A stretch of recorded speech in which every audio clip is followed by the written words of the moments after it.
नमस्कार प्यारे विद्यार्थियों, मैं नीलम आपकी आज की गणित की कक्षा में आपका स्वागत करती हूँ।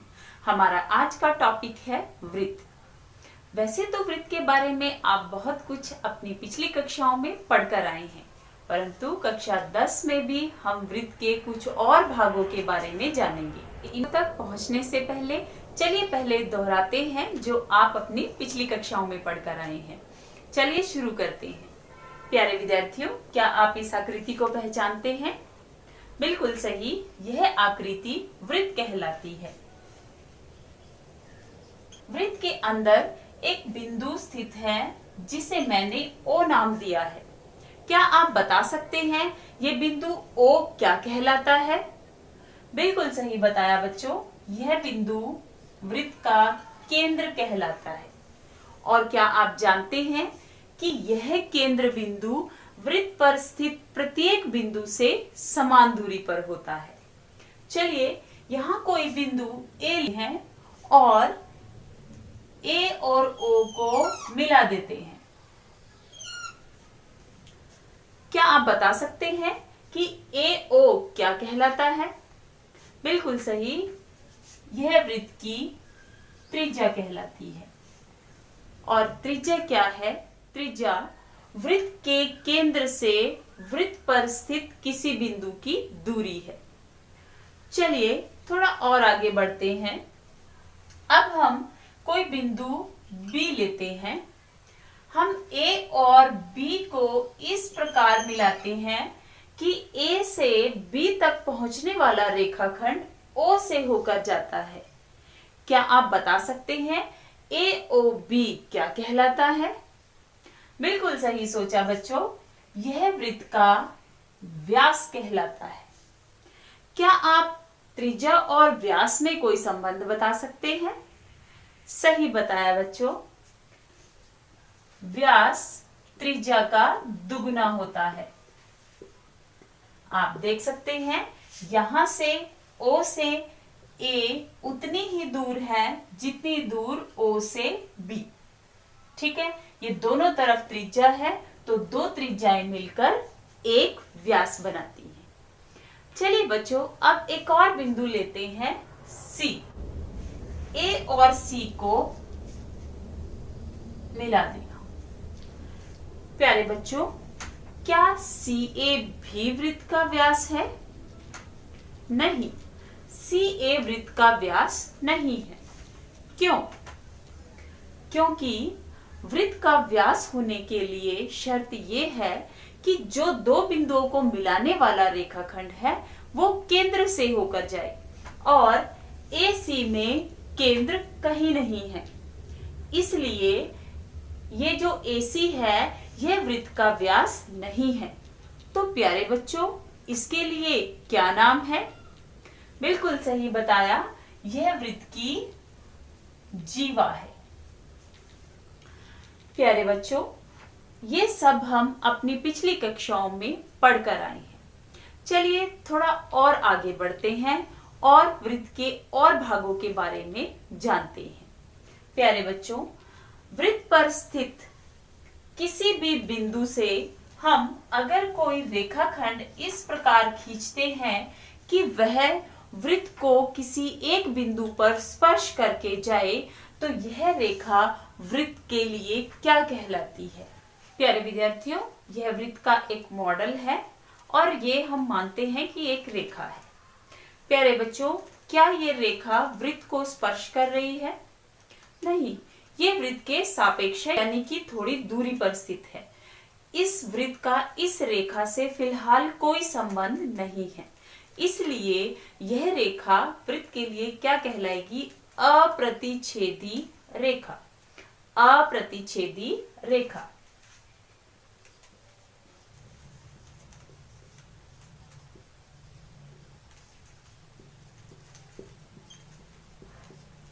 प्यारे विद्यार्थियों, अब हम इस रेखा को वृत्त के पास लाते हैं और वृत्त से स्पर्श कराते हैं। आप देख सकते हैं कि यह रेखा वृत्त को किसी एक बिंदु पर स्पर्श कर रही है। देखिए, ये हमारे पास वृत्त है और इसने इस रेखा ने वृत्त को इस बिंदु पर स्पर्श किया है, तो यह रेखा जब इस वृत्त को स्पर्श कर रही है किसी एक बिंदु पर, ठीक है, तो ये क्या कहलाती है? वृत्त की स्पर्श रेखा। आपने देखा, आप ये जरूरी नहीं है कि आप यही ले रहे हैं, आप इसे यहां लीजिए, तो भी ये रेखा वृत्त को किसी एक बिंदु पर ही स्पर्श करेगी। तो इसीलिए क्योंकि यह किसी एक बिंदु से सिर्फ छू कर ही निकल रही है, तो इसलिए इस रेखा को वृत्त की स्पर्श रेखा कहा जाएगा। क्लियर? जब यह रेखा वृत्त को किसी एक बिंदु पर स्पर्श करके जा रही है तो यह कहलाएगी स्पर्श रेखा, और वह बिंदु जिस पर यह स्पर्श रेखा वृत्त को छू रही है वह कहलाता है स्पर्श बिंदु। चलिए यहां देखते हैं, जैसे बिंदु O पर अगर हम कोई रेखा खींचते हैं तो ये देखिए कि ये रेखा हमारे वृत्त को बिंदु A पर छूकर जा रही है, तो इसलिए यह क्या कहलाएगी? वृत्त की स्पर्श रेखा। स्पर्श का मतलब क्या हुआ? छूना। तो वह रेखा जो वृत्त को सिर्फ छू कर जा रही है वह कहलाती है स्पर्श रेखा, और वह बिंदु जिस पर यह स्पर्श रेखा वृत्त को छू रही है, टच कर रही है, स्पर्श कर रही है, वह कहलाता है स्पर्श बिंदु।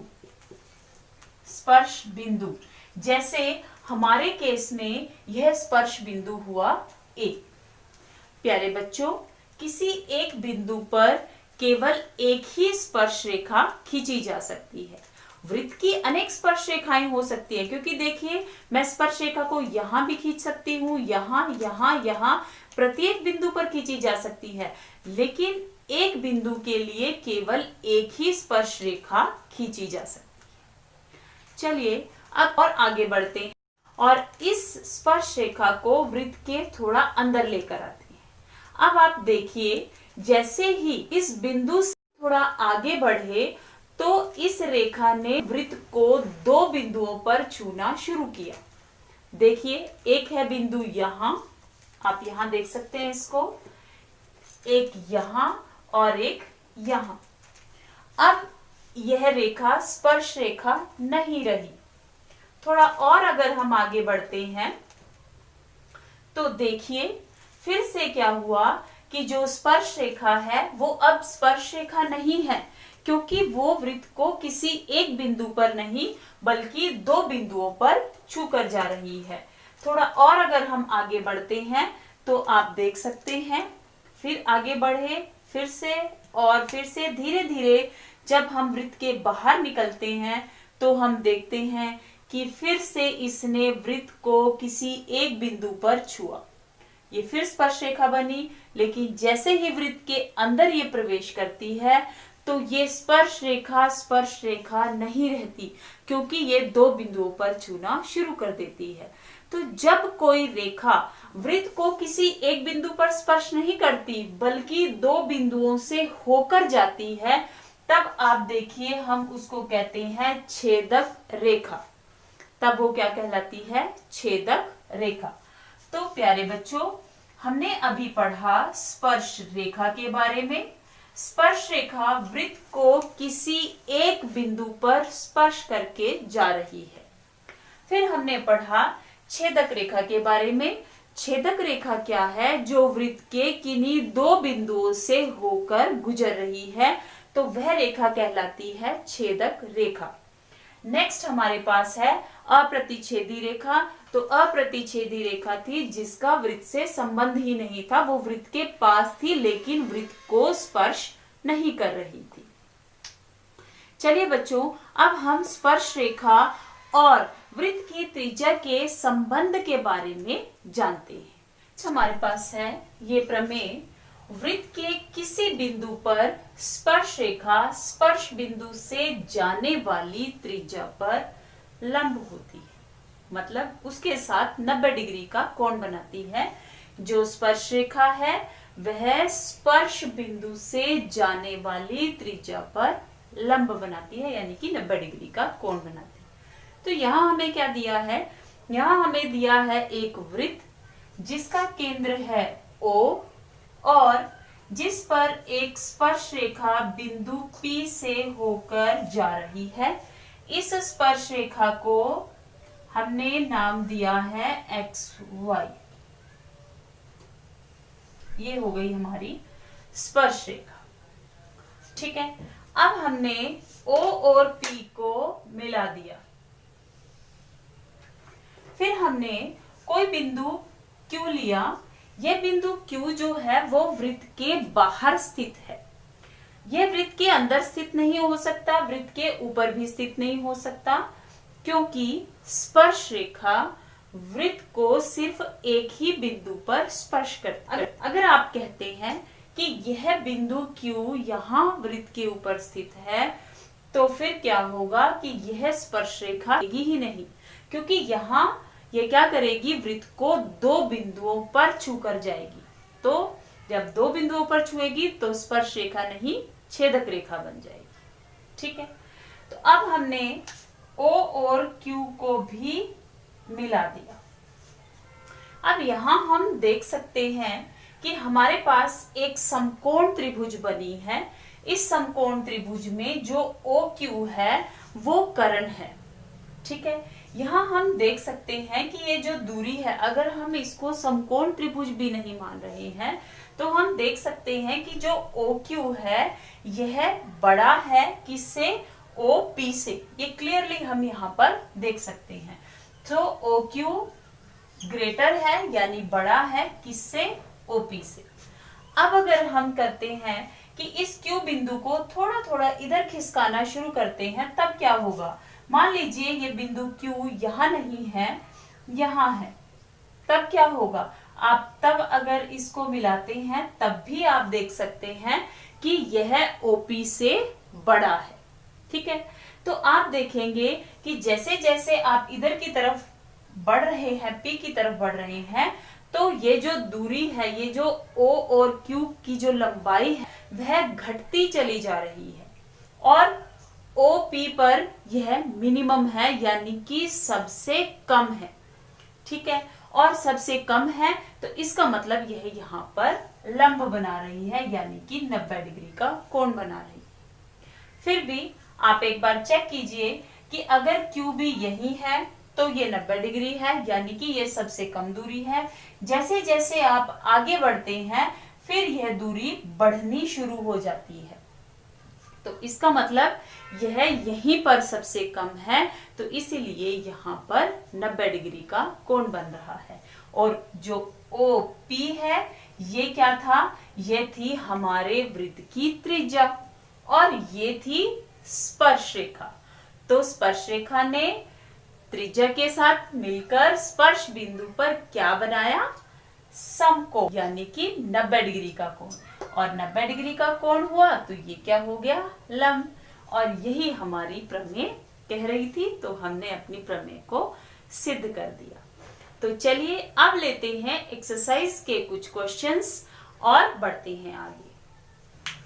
चलिए बच्चों, पहला क्वेश्चन है एक्सरसाइज 10.1 का कि एक वृत्त की कितनी स्पर्श रेखाएं हो सकती है। देखिए बच्चों, हम पहले ही डिस्कस करके आए हैं कि एक वृत्त की किसी एक बिंदु पर तो सिर्फ एक ही स्पर्श रेखा होगी, लेकिन वृत्त की अनेक स्पर्श रेखाएं हो सकती हैं। आप यहाँ खींच लीजिए, यहाँ प्रत्येक बिंदु पर एक स्पर्श रेखा खींची जा सकती है, लेकिन एक बिंदु के लिए केवल एक स्पर्श रेखा होती है और वृत्त के ऊपर आप जितनी मर्जी स्पर्श रेखाएं खींचते रहिए। ठीक है, तो एक वृत्त की कितनी स्पर्श रेखाएं हो सकती हैं, एक वृत्त की अनेक स्पर्श रेखाएं हो सकती है। चलिए नेक्स्ट क्वेश्चन लेते हैं। अरे विद्यार्थियों, अब हम लेते हैं इसी प्रश्नावली का प्रश्न नंबर 2। प्रश्न नंबर 2 में आपको खाली स्थान भरने हैं, जिसमें पहला जो खाली स्थान है आपका वो है किसी वृत्त की स्पर्श रेखा उसे डैश बिंदुओं पर प्रतिच्छेद करती है।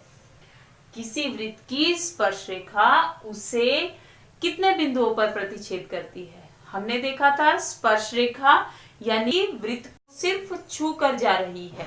तो छू कितने बिंदुओं पर रही है? बिल्कुल सही, एक ही बिंदु पर छू रही है।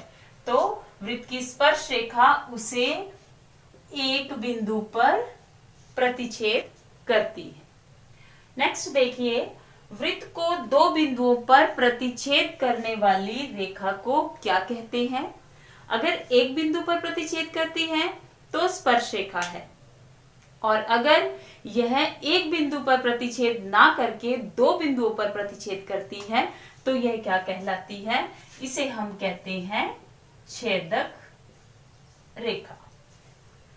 नेक्स्ट हमारे पास प्रश्न है, एक वृत्त की कितनी समांतर स्पर्श रेखाएं हो सकती है? समांतर स्पर्श रेखाएं क्या है बच्चों?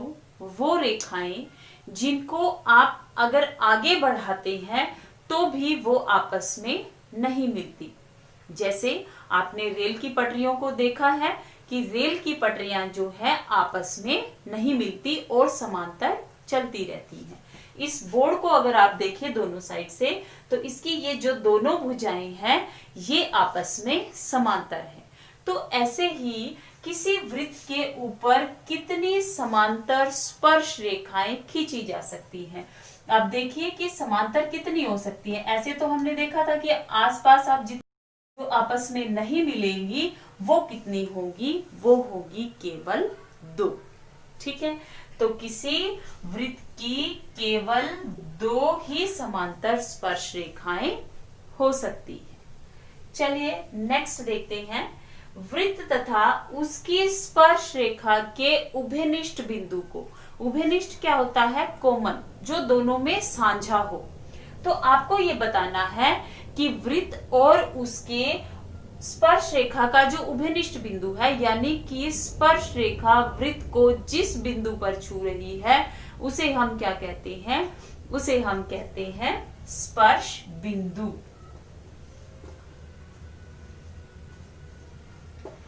तो ये था आपका प्रश्न नंबर 2। चलिए लेते हैं नेक्स्ट प्रश्न। हमारा अगला प्रश्न है बच्चों प्रश्न नंबर 3, जिसमें हमें क्या कहा गया है? 5 सेंटीमीटर त्रिज्या वाले एक वृत्त के बिंदु P पर स्पर्श रेखा PQ केंद्र O से जाने वाली रेखा से बिंदु Q पर इस प्रकार मिलती है कि OQ 12 सेंटीमीटर है। तो आपने बतानी है PQ की लंबाई। तो बच्चों जब भी इस तरह का कोई प्रश्न आता है, सबसे पहले आप अपने दिमाग में एक इसका कच्चा खाका तैयार कीजिए कि जो प्रश्न में कहा गया है वो क्या है। हमें कहा गया है 5 सेंटीमीटर त्रिज्या वाला एक वृत्त। तो सबसे पहले हम प्रश्न को यहीं तक लेते हैं कि हमारे पास एक वृत्त है जिसकी त्रिज्या 5 सेंटीमीटर है। ये हो गया O, ये हो गया वृत्त की त्रिज्या, और ये हमने ले लिया बिंदु P। P पर स्पर्श रेखा PQ केंद्र O से जाने वाली रेखा से बिंदु Q पर इस प्रकार मिलती है कि जो OQ है वो कितना है आपके पास? वो है 12 सेंटीमीटर। तो आपने यहां जैसे पहले हमने लिया था, ये हो गई स्पर्श रेखा XY, यहां हमने लिया बिंदु Q, और ये जो O और Q की दूरी है ये हमें दी गई है 12 सेंटीमीटर। तो ये हमने ले ली 12 सेंटीमीटर। तो अभी जो हमने प्रमेय किया था बच्चों, उसमें हमने क्या किया था कि जो OP है वो इस स्पर्श रेखा पर लंब है। तो अगर ये लंब है तो जो आपके पास ये OPQ है ये क्या बना आपके पास? ये बनी एक समकोण त्रिभुज। तो इस समकोण त्रिभुज का कर्ण हमारे पास है, इसका लंब हमारे पास है। तो क्या हम इसका आधार निकाल सकते हैं? बिल्कुल निकाल सकते हैं। इसके लिए हम क्या प्रयोग करेंगे?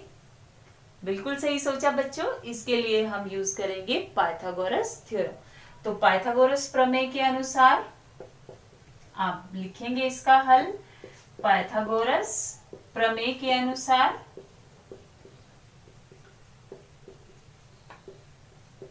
क्या होगा?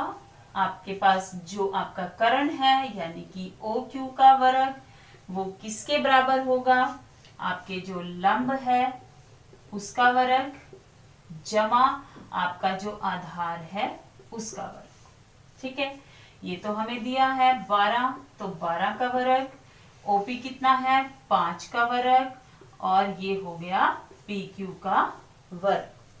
ठीक है, 12 का वर्ग आप जब करते हैं तो कितना हो गया 144, जो 5 का वर्ग आपने किया तो कितना हुआ 25 प्लस PQ का वर्ग।